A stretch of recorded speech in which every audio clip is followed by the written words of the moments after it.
नमस्कार मित्रमैत्रिणींनो, अनिका नादिरा यूट्यूब चॅनलमध्ये आपलं स्वागत आहे. आजच्या व्लॉगमध्ये मी तुम्हाला सांगणार आहे घटविसर्जन हे कसं केलं जाते. गौरी विसर्जनच्या व्लॉगमध्ये मी तुम्हाला सांगितलं होतं आम्ही दोरे आणि हे दोरे दसऱ्यापर्यंत सांभाळून ठेवले जातात.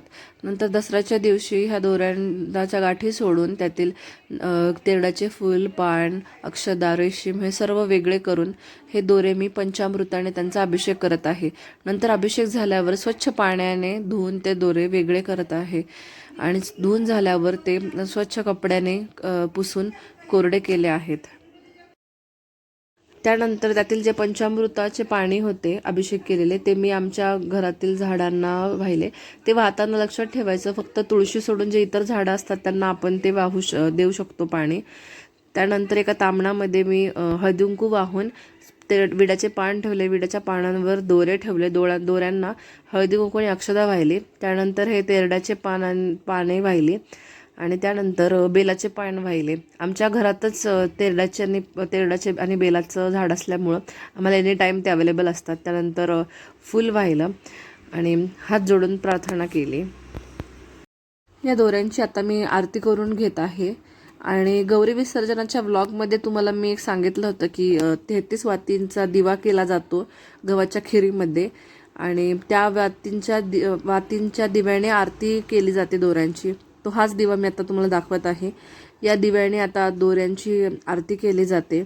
आणि उपवास सोडताना, हा नवरात्रीचा उपवास सोडताना या खिरीचा मान असतो. हे खीर खाऊनच नवरात्रीचे उपवास सोडले जातात.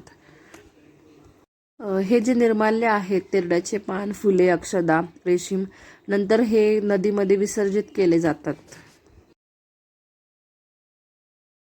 यानंतर जो आज पुरणपोळीचा स्वयंपाक केला जातो त्याचा नैवेद्य देवाला दाखवता आहेत.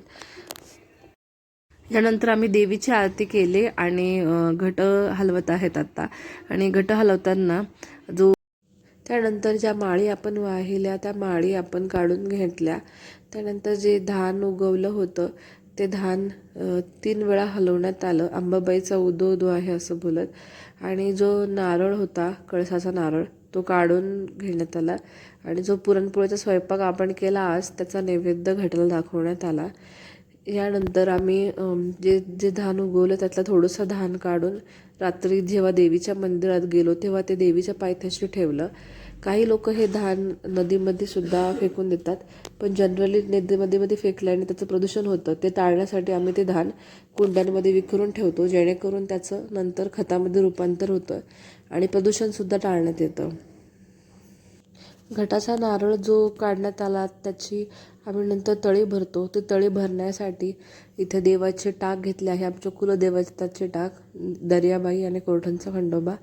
त्यानंतर हळदी कुंकू, देवटी बुदली आणि नारळ, सुपारीचे तुकडे, विड्याची पानं हे सर्व सामान तळी भरण्यासाठी घेतले आहे. तळी भरण्यासाठी किंवा जास्त जितके पुरुष मंडळी अवेलेबल असतात ते सर्व एकत्र येऊन येळकोट येळकोट जय मल्हार या गजरामध्ये तामण 3 वेळा वर खाली करतात.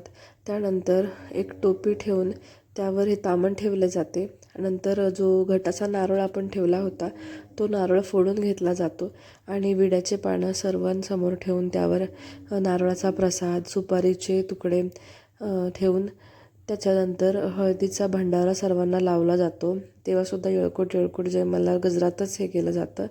आणि त्यानंतर पुन्हा एकदा सर्वजण मिळून येळकोट येळकोट जय मल्हार या गजरामध्ये 3 वेळा तामण वर खाली करतात. आणि हे सुपारीचे तुकडे वाटण्यामागं सुद्धा एक अर्थ आहे की आपण सर्वजण एका दिव्य शक्तीचे अंश आहोत, या अर्थाने हे सर्व वाटले जातात.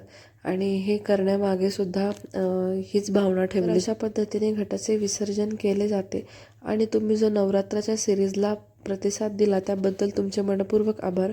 खूप छान व्ह्यूज, कमेंट्स मला त्यामध्ये मिळाल्या. आणि हा व्हिडिओ जर आवडला असेल तर लाईक करा, शेअर करा आणि चॅनलला सबस्क्राईब करायला विसरू नका. Bye bye. भेटूया पुढच्या व्हिडिओमध्ये आणि असेच इन्फॉर्मेटिव्ह व्हिडिओ पाहत राहा. आणि काही सजेशन्स असतील तर मला कमेंट सेक्शनमध्ये नक्की सांगा.